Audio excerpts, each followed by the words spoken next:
Yes, thank you very much for that question. I'd like to clarify that this CEO came here this morning. She came to report to work as she claimed, and she was not restricted at the entrance. I think all the entire media can attest that. Here is a public office. We cannot stop anyone from entering this council.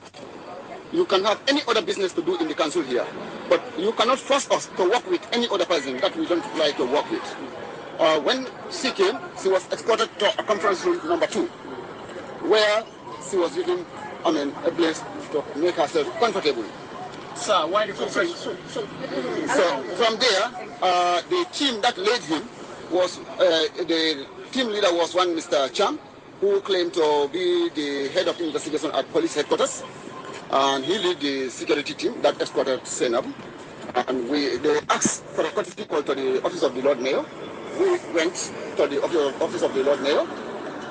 At that meeting, he stated the mission or the reason of their coming here, that they came here as securities to maintain peace and order within the country. And Mayor, in his response, told them, here we are here to also strengthen that peace and order, and we are here for work and development of this municipality. So you're welcome. So it means they were thinking in parallel. And from there,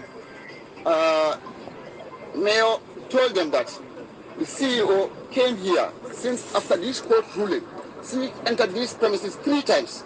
Nobody has ever stopped her. The other time she went up to the office of the mayor. She went to the office of deputy mayor. She had a meeting with councillors, the chairman of the establishment and so on. So nobody has ever stopped her from coming here. Okay? Now, the problem lies here. She has nothing to do with us in terms of working. You cannot force us to work with her. This is a council resolution. It's a law. Whatever the council, general council passed, it doesn't contradict with the laws of the land. It stands. The general council passed a resolution that they don't want to work with Zainabou till there is clarity in this whole situation. The council have written to the office of the police to investigate the matter. The police called them. They were called from the police to the ministry during the time of Musa Drani. And according to the information we had, they were asked to stay away from it. It is council matter. The ministry will take it up and solve this matter. So let the police stay out of it. 2 years now, no police reports. Ministry doesn't act because they sent in inspectors to come and investigate this matter. They were here for more than 2 months. The report was with them. When they want to set up a commission of inquiry, we take the matter to the court. The court ordered them to release the report. That was the time they released the report. In that report, only Zainabou and Co. were quoted to be investigated by the commission of inquiry in court. Now, they personally do away with that commission. We don't say we are not going to face the commission. We are never afraid of commission. We are never afraid of any other investigation team. Here in council, since we came in 2018, every year, national audit will come, 𝒂𝒄 will come, the oversight functions, all of them will come. The procurement department will also come and regularize everything if there is any irregularity. All right. Okay, the embattled CEO claimed that, your boss, that is the mayor, overpriced the trucks, that is this marriage project, about $2 million. Excuse me. See, that is just, a lie, I would say. In the sense that those trucks he is claiming to be overpriced. The last truck that we buy, you can see a reserved truck. I think you can see the writings at times when the trucks are going. That truck, we bought it in her presence during the time she was the CEO. And that single truck cost more than each of those trucks that were bought before he came. And she signed that contract. She paid that. So if a truck costs 3 million in China, you buy it, as they claim, because I follow it up on social media, as they claim. If it costs 3 million in China, you buy it from China, you freight it. We came here. We paid $13 million at the port. for some clearance. How do you expect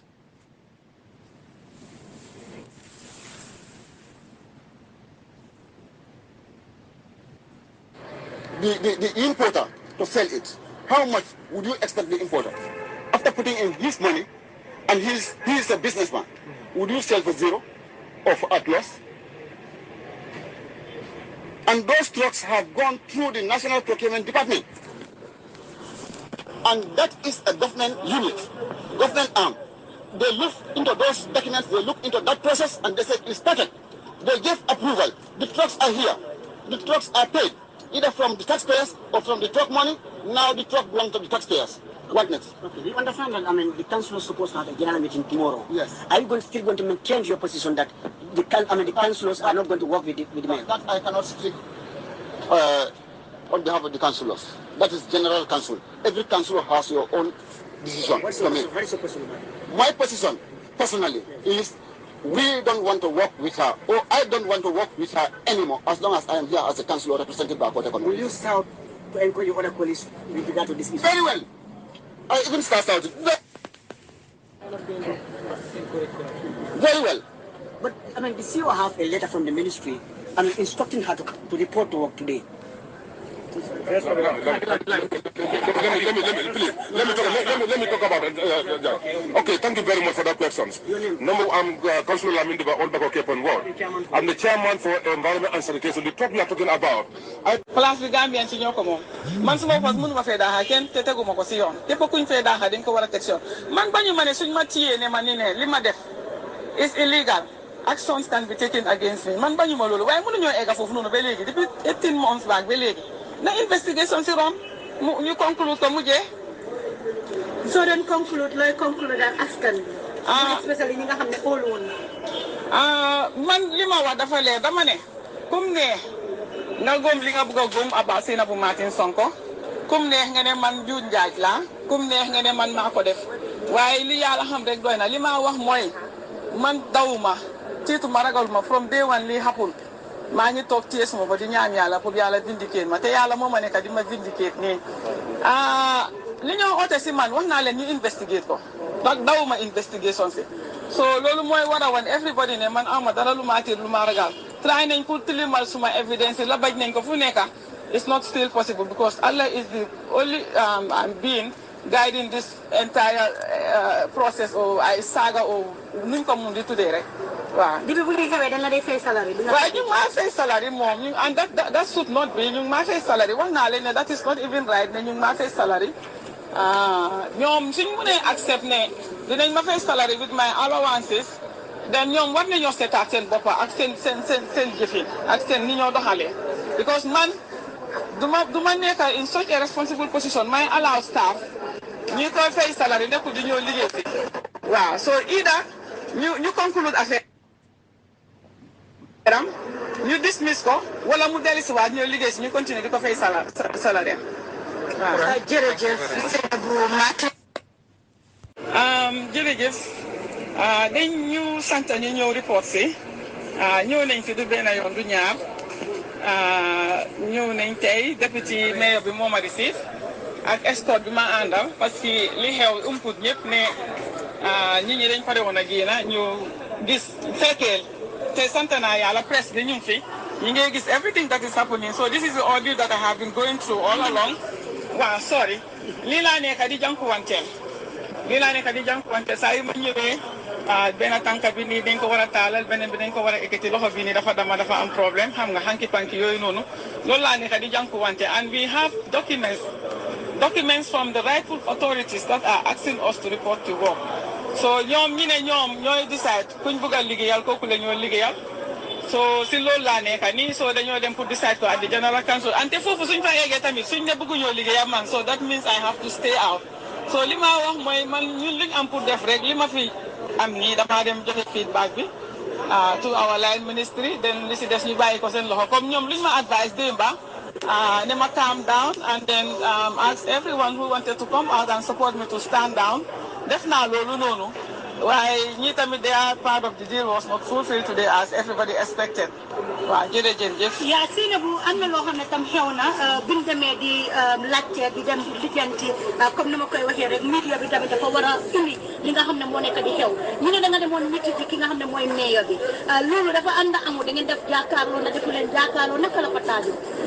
last week Monday la ñëw boobu tam dama amoon letter the same letter ma ñëw ñu ne ma ñëw liggéey si peacefully mu receive ma office am di ma wax ne man ñu ne man daal dama war a seetaat suma boppa moom Salif waaw ne dama war a seetaat suma jikko xam nga seetaat suma boppa si société bi parce que wax ji bari na te man kenn xamewu ma wax man su ma waxee rek dama ñàkk a pexe mënu ma wax sax soo ne tamit the same thing rek ñoom dañ am issue with the letter so moom dina ko take it up with the ministry ba pare moom dafa decide ne daf ko yóbbu to the general council meeting that was last week then ñoom luñ decide at the general council it will be communicated to me lu ñoo decide si general council bi nag man loolu duma ko xam ndax dinañ liggéeya man wala duñ liggéeya man loolu noonu mënuma koo wax waaw loolu la woon last week loolu laa expérience boobu laa amoon si loxoom last week waaw so ba tey mooy li moo oote rek ne buguta liggéeya man te man itamit mooy li maa oote ne day one ñu employé ma leen lal plan bi ne duñ am CEO seen ron duñ am chief financial nag duñ am finance director seen ron because ñëpp xam ne jaruma egga foofu noonu li si des na ko xel yi mutali seen bopp. So, loolu moo nekk di xew nii Gambia. So, Madam Martin, are you ready to be investigated of the allegations that were made against I you? never stopped any investigation. In fact, these investigations were started. They were the one who stopped the investigation. The council? Yeah, they went. The first commission of inquiry was set up. They went to the courts to mess up that first commission of inquiry. Left to me alone, this matter would have been resolved by now. And everybody goes on your business as usual. So this is Gambia. Thank you everybody. So Zainabou balaa ngaa dem bëgg naa nga jàkkaarloo caméra bi wax ak media bi ndax yow lan na la nee yow mii daal ku leer nga ku set nga koo xam ne nga daal nekkuloo si ay njuuj njaaj nekkuloo si dara. Man li ma wax naa ko du benn du ñaar ay fabrications la te man dama am suma evidences ay traps yi ma setal la traps yoo xam ne dañ ma ko setal yàlla di ma jàppale kaw na biñ ma bëggoon suñ ma fa amoon tey man du ma jarati dara Gambia parce que moom dafa ubbi gémmiñam Allah is my witness mu ne ma su ma paree ak yow Gambia doo fi jarati dara te doo amati liggéey si biir dëkk bi office am mu ne ma fekk dañ ñëw ñu ne ma binda apology letter biñ defee seen fabrication si fekk génnaaguñ si public bi oteeguñ sax press conference boobu noonu dañ yónni nit suma kër ñi ne kooku ñëw wax ma dat kanjura kaañi boobu noonu ñi ne kooku ñëw wax ma ne ma binda apology letter ba pare accept ne dama def fraud because amuñ everything against me that was only going to be the thing that they would use as an evidence against me so ma bañ a binda apology letter bi waaye suma family convince ma gom li gars yi wax rek xam nga yëfi naxaate yooyu si roon comme démba li happen rek xam nga ndax ne ñëpp people believe right now everybody at home ñu ngi foog ne maa ngi ñëw am naa accès si office loolu amul so kooku ñëw wax ma loolu ma ne suma yaay ne ko ñii xam naa leen waaye ma ne comme suma yaay waxal na ma te man dama nekk nit koo xam ne dama dégg a wayekali ma ne xaaral ma binda rek whatever rek ma binda statement ma jox leen ko bi mu receive statement yi apology nekku fa acceptance of fraud nekku fa instead I was giving my reasons of going ahead to sign this guarantee for the welfare. This money that liñ ma accused xaalisi bank bi la the welfare ñoo doon di contract loan bi not in my name I have not received any money so ñoom ñi ne man ma accept ne dama def fraud ma bañ si la ma traité ne ma ni ne moom dina use gémmiñam destroy ma Gambia si loolu laa nekk nii. ñu ne mayor bi waaye bi waxee loolu amuloo any evidence either record or nit koo xam ne no unfortunately record ma ko woon because expect ma woon ne nañ doon di egsi fii nii. waaw yow comme que def nañ la all this yàlla Allah is my witness. waaw comme que def nañ la all this allegation foog nga ne fii sa place la ku nga liggéey foog loo ne da nga war a wax ministre bi ne comme que yow ku jànga nga si li nga xam ne loolu leen jot a dégg te koo xam ne nga am nga expérience foog loo da nga war a bàyyi ñii ak seen place nga dem uti leneen place bi ñoom moomuñ ko Gambian si ñoom moom place bi any qualified Gambian ñu appoint la si place bi nii fekk ñi la si did not even get to meet the mayor. Okay. We were received by the deputy mayor, and the escort went upstairs to pay courtesy call to the mayor. And when they came, what they told us was that my office is not ready, and them as a council decided that the matter would be looked at their General Council meeting, probably tomorrow, and any decision that they have reached at will be communicated to us. But what I am saying, or what I want to share with everybody is, I have a letter that is instructing me to report to work with immediate effect. That is from the ministry? From the Local Government Service Commission under the ministry. The Local Government Service Commission is the body responsible for employing personnel in the local government service. So this letter is an instruction asking us to resume work. And we've been coming here, I think it has been more than 7 times. This is the 8th time if I can recall. And we've always been giving the same excuse. So I don't think this matter is over yet, but the public will be informed. So are you ready to wait for the General Council meeting to decide your fate? I have waited for the General Council for the past 18 months. So I don't know what is going to make me believe what they have just said here. If they unanimously agree that they don't want to work with you, what will be your fate? I think that was hinted to the public yesterday already in the mayor's speech, that if they don't want to work with somebody, no one can force them to work with somebody. So that is the situation that we are witnessing here right now. So what will CEO Martins do? We have to get this information across to our ministry, line ministry, and then the matter will be taken up from there. Now you are going home, right? Yeah. And actually, to add to what transpired inside, instead of allowing me to access my office, they allocated a conference hall for me. The conference hall? A conference hall to hang around and wait for them to decide. So that means, even if I come here tomorrow, I'm going to only be at the conference hall until they are done with this matter. No, I don't think so. It's either my office or I stay out. Zainabou, didn't go nga wax tuuti si wolof because du ñàkk ñu bari ñu ngi déglu ñu bari ñu ngi seetaan. Ban donna sabe fe man no ma wala ndol nga Baboucarr Sagna ne no man na ko do sambana ya balance mo le je ngal ci ñu halis li la ibela state house ko no ibe kumol fele mi alon ka man kile ñin politiko manta ndol na be lola mo be jam because gambe na la kono ko be fengo be muy talati ngadi tella nuna to pour ya nek soko nam $9 million so min be Baboucarr Sagna mbulu Zainabou la facilité no ko do say we have all the bank transactions Baboucarr ka sile one day one Friday I $1 million munda wala jang wait I could receive one day 100,000 300,000 boy what from Ninjo the political mimbijentema interest of ye. I don't have interest in that politics. I have been here serving this institution from KUDC time. Found me here and they left. Lot of CEOs found me here and they left. Lot of staff were here. They served this institution and left. I will one day leave this institution. But I want to leave it with a good legacy. I want to leave it with a good legacy. Li moy wagi. Li ñoo lam Zainabou Martin buñ bëggé nañ ko ici dugal ko ci office. Opportunity la bo xamné all the Gambians could have this opportunity to serve your nation. Nobody is depriving her. Money laaj leen ko ndax General Council ngi ni.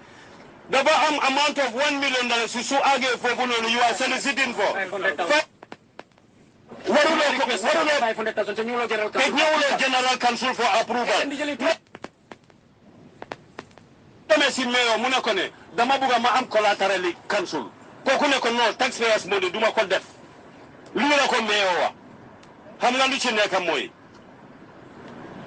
jërëjëf balaa ngaa dem wax nga sa ay wax boo xam ne askan bi déglu neen ko waaye tam li ñu bëgg a xam fu nekk ni Zainabou génn na wax na mayor xanaa mënut a ñëw wax ak loolu si moom la des you see why I'm telling you if mayor has to speak, the father General Council knew Wahati. Luneka work on diplomat. Be a mayor does not mean the mom tundabi. He's only a chief chairman of the council. When there is General Council, they are all in tandem. He's only serving them as chairman. In this case, Manama Gisne, Sugene si chamber Sujeko mayor, Nitami and councilor. But while they are in there, he's serving them as a chairman. des na si ñoom soo chairman boobu mu ñëw mu seet des na I don't know but maa ngi wax si staff yi si laameñu staff yi I am an ordinary how to call it staff member of this institution but I equally am a concerned citizen or a concerned staff ma ne xool leen ma ne leen 30 years du service bu ndaw de 30 good years I'm serving this institution waaye gars yi ubbi nañ seen WhatsApp group Lamin fenkat la Lamin sàccakat la Lamin nuya na ko nit proof su government du prouvé ne man dama fi musa jël an ayota we will not leave this way dama ne baro ibe bu na ñun kono le yela minister commande yen commande na tabulo bula ite intele nan tange ko lonne ite ayte adama baro yella na his excellent yella ne de mo be jam fakkan ne de ana be budala level minto ate betalam tol beto because munom na kodo nan ning to nyamam fo jon na kodon ta sodola anu mangere sita pour ka do farle do filije mbe mo la dimbayal we are appealing to you as president of this nation baro come forward handa tra diate o na executive for be command bank the former executive the current executive and the concerned people nanela state house mbe nga babi ku kijenga ko kajani majority kono mbe nga understand because nyimban ko mum be la tati at the end of the day min kumayata wala momo la juudi ala anun to la juu imadi na de na $9 million sobe bakar babukar sanyambulu anala committee andu mbo bote sa $9 million divided by 1,000 people mobe tedatale nda lolu amut ha $9 million 1,000 people yalla ndiye momo need that you can take heavy loan because there is a ceiling for every staff in this to secure a loan but until the man staff welfare we can help you to have more than 300,000 to 400,000. Allah baraka. Thank you very much. jërëjëf mbokk yi yéen a ko dégg waa KMC génn si leen ñi nga xam ne nag ñoom ñoo nekk si biir council wi di fi doon liggéey lu yàgg bu ko defee rek mbokk. Juna enough pour ñu ñu resign. That was the day I said I'm not part of it and I'm going to make sure ne dégg moo cee do. So mayor mu ne si xol bu baaxam mu ne léegi dama bëgg ñu def AGM boo xam ne council musuñ koo def dem leen uti hôtel ak hôtel bu mu munti nekk ñu fay ko def fa AGM bi organise suñ gars yëpp ñu dem foofu noonu so biñ defee loolu noonu mu form a task force clerk of the council Ousmane Gueye moom moo ko jiitee ak suñ HR manager ak yeneen staff yi gars yi jël ñu boole ko pour ñu am executive meeting so executive meeting boobu noonu bi ko gars yi amee ñu am this recommendation na xara ñu wóor dem uti hôtel bi gars yi demee uti hôtel mënuñoo am because li tax mënuñ koo am doo jël hôtel yi jàmbur fayuloo ko te duñ ko fayee taxpayers money dañ ko war a fay suñ staff welfare money ñu oo Baboucarr balaa diggante boobu noonu balaa AGM bi di am ci hôtel bi ñu ne ko isil sa books yi nga balance ko ñaata moo fa nekk ñu mun koo xam ba saa si yàlla tey books yooyu ñëwul ndax $9 million war naa it's not possible duñ ko nangu ba dem mu mislead the minister man suma jëmi boppa Barrow ngee ñëw mu ngee dox fii nii His Excellency Barrow mu ngee dox sankun si la because daf ñu xam Barrow kenn gënu koo xam KMC bi moo liggéey Majum Estate di jël luwaas foofu la fii la daan ñëw because court bi fii la nekkoon ñun ñëpp xamante ne ñoo moom Bakary Diawo bi mu appoint waayam la Moustapha Socé bi mu appoint yóbbu ko Amérique ñoom ñëpp fii lañ nekk suñu staff la ak suñu kansulo yi understand amaan naa ne su ma nekkoon MPP sax mu appoint ma man def mooy ambassadeur because li xew ñun ñoo fi nekk xamante yërmante dama wa ngir yàlla ak yonante bi Barrow nkadiya muy tele la ministre man kuuke ñin to nkadiya muy tele na kodolo kabrin dindim fon kuntuñoo kuika na kodo bal bulo kono abe mool bulo yama minno jere kansule Zainabou Martin kumandi minna ummi mu woti wolon ko iko council letter makers as the decision makers of council, we have right to send any staff on leave or suspension. We have that power. We have that power. Honorable, ñu bari ñu ngi wax ne yéen councilors yéen ñu bari yéen a ngi taxaw ci boori KMC yéen a ngi faral li nga xam ne mooy mayor bi ñu bari ñu ne xanaa dafa am loolee na am ci mayor moo tax it yéen ñëpp ngeen a nekk ci loolu. non xam nga ñun ku ñu xam ñun suñ council ku ñu xam ak koo xam ne daf dee follow suñ council procedure si ñun soo duggee council rek jeex na politique moom jeex na ba pare ñun buñ doon ñëw nekk councilor dañu waat si courant dañu waat ne dañoo defend constitution bi ak local government act ñun loolu moo ñu nekk di govern ñun mayor jotewut ak Zainabou dara staff si seen boppa ñoo report lii staff welfare ñoo report lii to the mayor's office ne Zainabou Sonko Martin dafa jël $12 million si loan from the bank ba pare finance and audit act bi dafa wax ne loi boobu noonu dafa wax ne any guarantee dafa war a nekk general council na di siiw amul doole boobu noonu soo doole boobu noonu yow soo jëlee yow nga garantie loo xam ne that is not your mandate nekkut mandate am moom garantie boobu la joxe loolu doole boobu noonu council ñoo ko amee nekkut moom yaa ngi understand soo mayor daf ñu ko forwardal ne suñ committee ñu investigate ko we recommend ñu yóbbu ko general council so general council unanimously Zainabou accept na all these things wallahi billahi Zainabou accept na all these things waaye Zainabou ñu ngi koo use waaye ñun ñëpp ñun ñoo fi dëkka kenn ëpp ñu fii fii lañ juddoo fii lañ yaroo soo su fekkee ne fuñ bëgg a level bi mu dem na dem foofu noonu ñun loi bi moo ñu baat ba pare loi lañ nekk di toppa because Zainabou lu mu def ke moom dafa sàcca ku sàcca public officer bu sàcca li ko government ñu ko baat for exemple tey président bi su reyee jabaram wala mu reyee family member am le fan la moo dem pour mu investiguer ma def police la moo dem so noble institution like police su fekkee ne comme su report na ma pour ñu investiguer ko lu tax investiguer duñ ko ministre mu la naa ko pour gars yi bàyyi lu noonu nañ ko solu seen level which is very embarrassing so ñun lu ñoo wax ñun Zainabou as an individual ñun amoon benn affaire waaye ñun council the integrity of council ak to manage the taxpayers money ñun loolu lañ am ak affaire ba pare ñun Zainabou as far as setul du mus a liggéey fi dafa setal boppam ñun bañu fu mu ñoo liggéey fi de waaye balaa muy liggéey fii foog mu setal boppam waaw ñun loolu lañu wax. But why was she denied entry into her own office but rather taken to the conference? Look, this is a council resolution and that things have to be respected. It's a law. It's a law. The council resolution have to stand. Exactly. So that's exactly what we did. Zainabou cannot have access to his office. It's not possible. And no one prevent him from entering council because he is a public institution. He can go anywhere. Even if he can go mayor's office and do anything he like. But they cannot force us to work with Zainabou. We have that power. Zainabou is reporting to us. In fact, if you even want to work with council again, you are insulting the leadership. Come on. Councillors. Is that a good ethic of work? For example, as a journalist, you go to an MD or your manager and insult him. Can you have a good working relationship with him? It's not possible. So there's a common sense. But Zainabou is claiming that this is a personal vendetta against her. Which personal vendetta? I did not know Zainabou before. I did not know her. I did not know her. We met here. Here's a public institution. It's not a family home.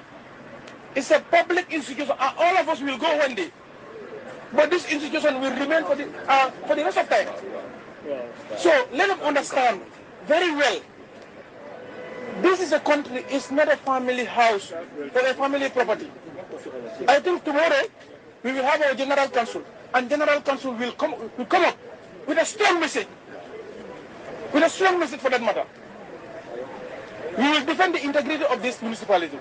Thank you. Yo ñun li ñoo wax nguur gi li ñu man Tabaski si la tuda transport rek am representing the transport community li ma am pour wax moo nekk ni uy ma Tabaski si li ma am pour wax mooy ñun dañ ruslu façon action su demee nii ni nguur gi tey foog naan ne ñun waa KMC suñu waree jàpp suñu sàccakat ñu wul lañ ko nguur gi dañ ci war a taxaw ba kooku ñun ñu investigate crime seen la fi commit nag ne da ngaa ñëw nga jël sàccakat boo xam ne ñu dañ ko téye mu taxaw si milieu bi di wax lu ko ne it's not an alleged fraud gars yi dañ ko téye te vice président yi social welfare bi dina ñëw mu taxaw mu explainal leen fraude bépp naka la amee nekkut ne affaire yi wicc xon la si biir KMC ne dañoo tànnaa ñan fi war a liggéey ak ñan fi war a liggéey tim si nekkul demee noonu comme ni ko Habib waxee yéen seen bopp xam nga ne this is political tey mi élection lañ nekk na la wonte dëgg la moo tax li soofuñ ko tout weese ko dafa am loo xamante ne nii dañ si war a bàyyi xel ñun ñëpp si dëkk bi lañ bokk place dañ fay nekk nga génn keneen ñëw waaye gis nga ku sa wujje di sëlim sa bu mu sa set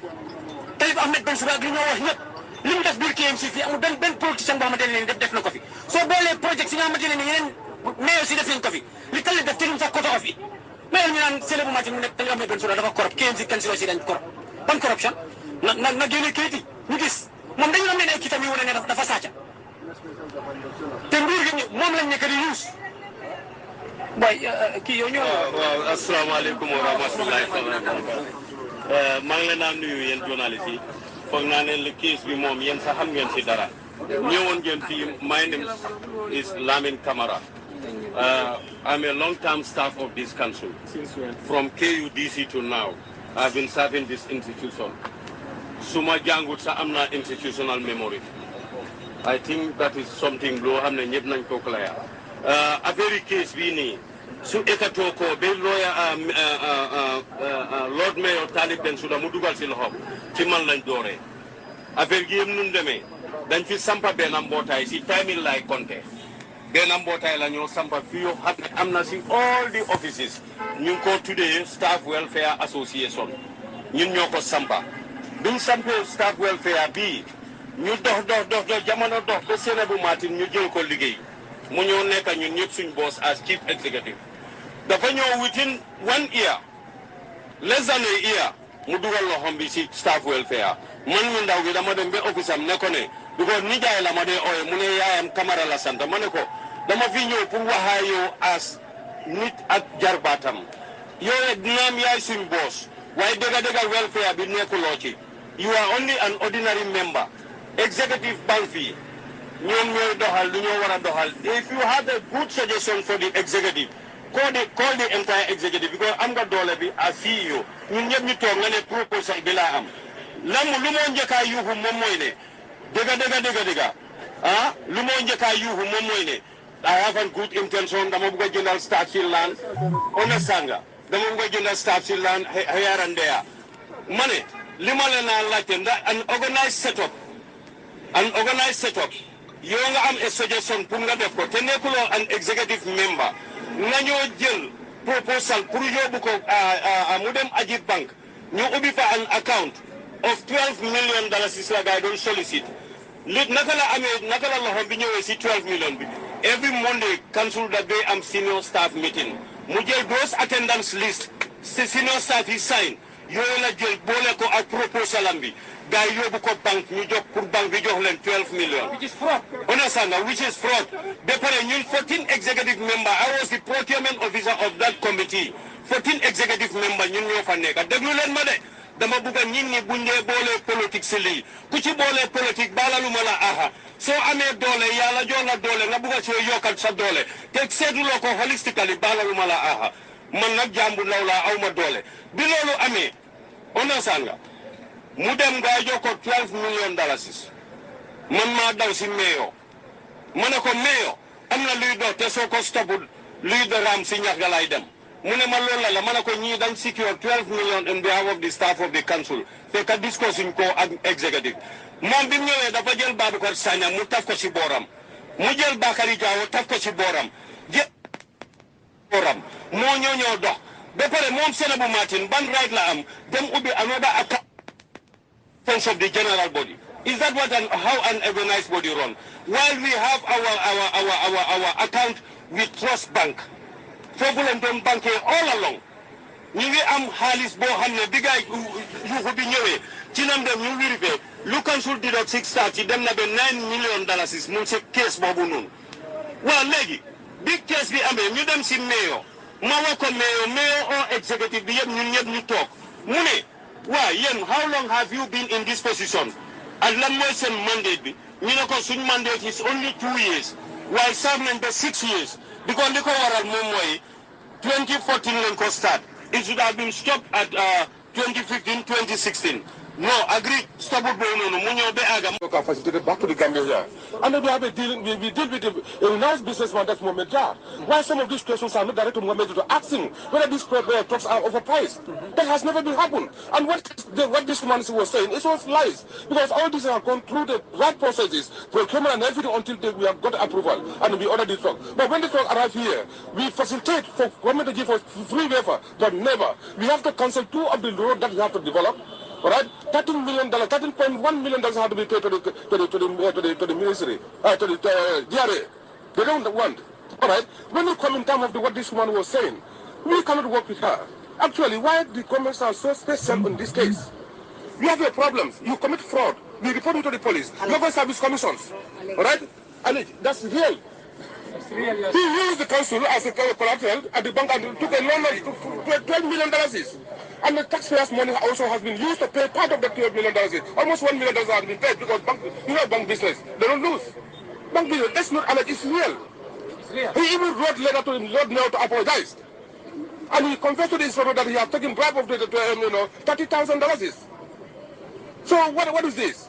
I think what they are trying to do, they are trying to create chaos and commotion within the council here. Who want to create commotion? The government and the local government, because since these things have happened, we report them to the police.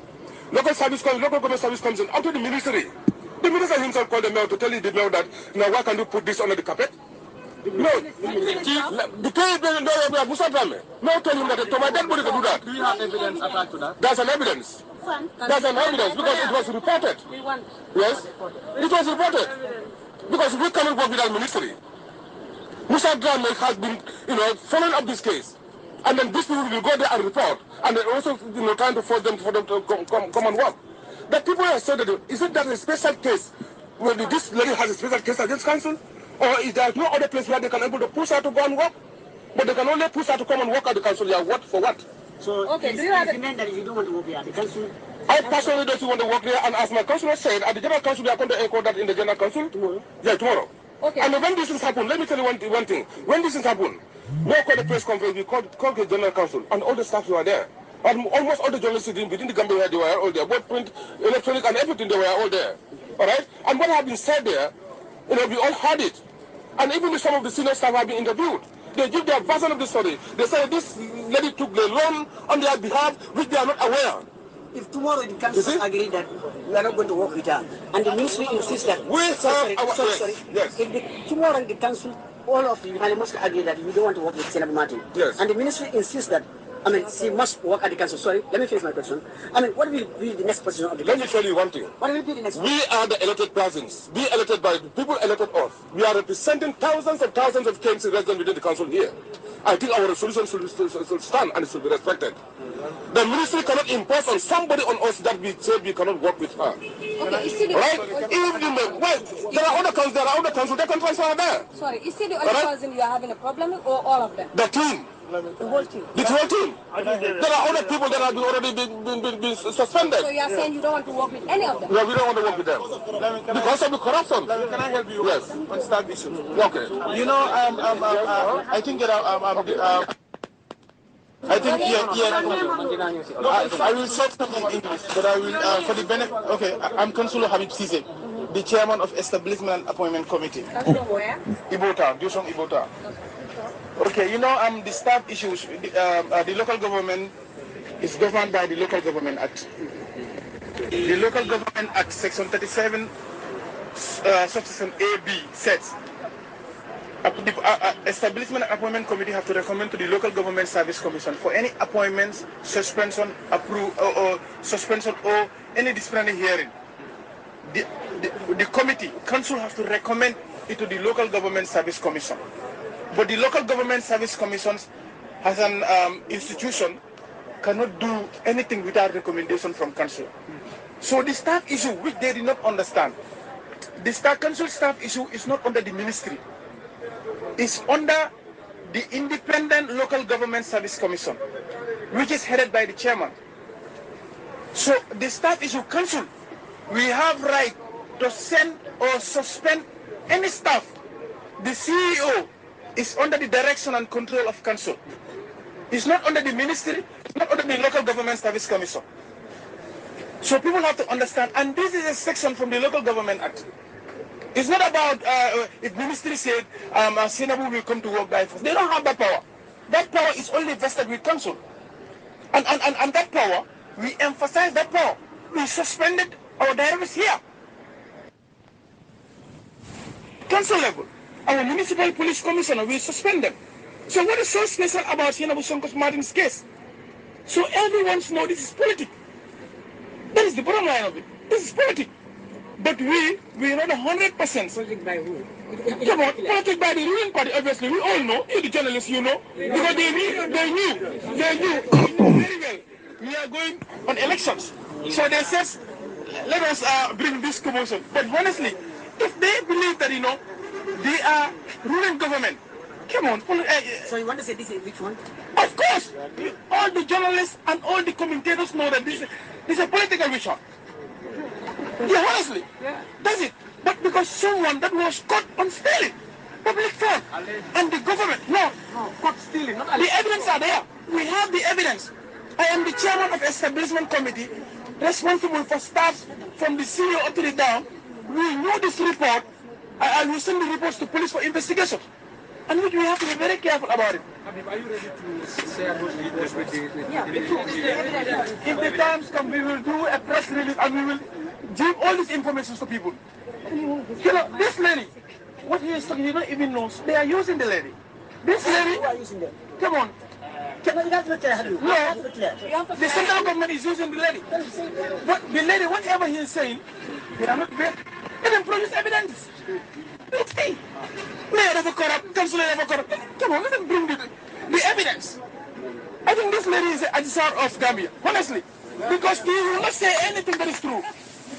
Wallahi, let them bring the... Come on. For us as a policy makers, we will do our level. Wallahi, and nothing will stop.